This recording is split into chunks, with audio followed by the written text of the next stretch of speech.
Dear friends, good morning on Wednesday the 20th of January.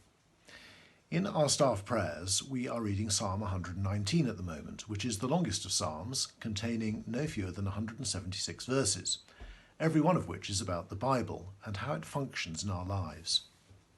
Yesterday morning we read a verse that I've never thought about before. It goes like this: I run the path of your commands, for you have broadened my understanding. That's Psalm 119 verse 32. Many people would say that Christians are narrow-minded for following God's commands, but this verse says that they broaden our understanding. And this set me thinking about how the Bible broadens our minds. A similar phrase is used to describe King Solomon in 1 Kings chapter 4 verse 29. God gave Solomon wisdom and very great insight, and a breadth of understanding as measureless as the sand on the seashore. And the writer goes on to say he spoke about plant life, from the cedar of Lebanon to the hyssop that grows out of walls. He also spoke about animals and plants, reptiles and fish.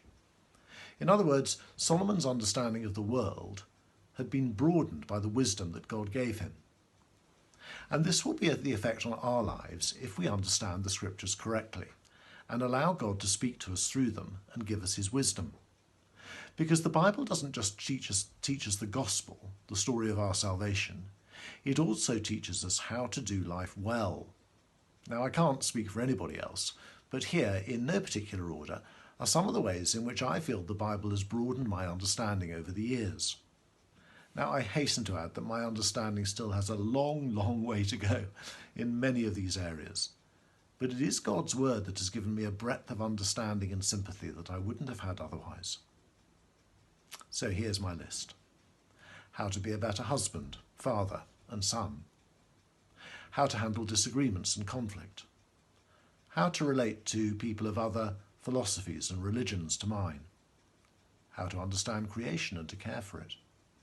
How to be a better manager of people. How to develop a healthy pattern of life and work. How to handle money and be generous.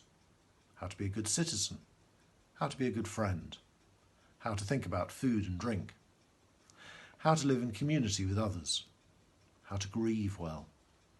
How to be compassionate and kind to other people. How to be self-disciplined.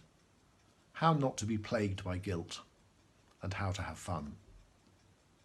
Can you say that the Bible is broadening your understanding? If so, how? I'd love to hear from you. God bless you today.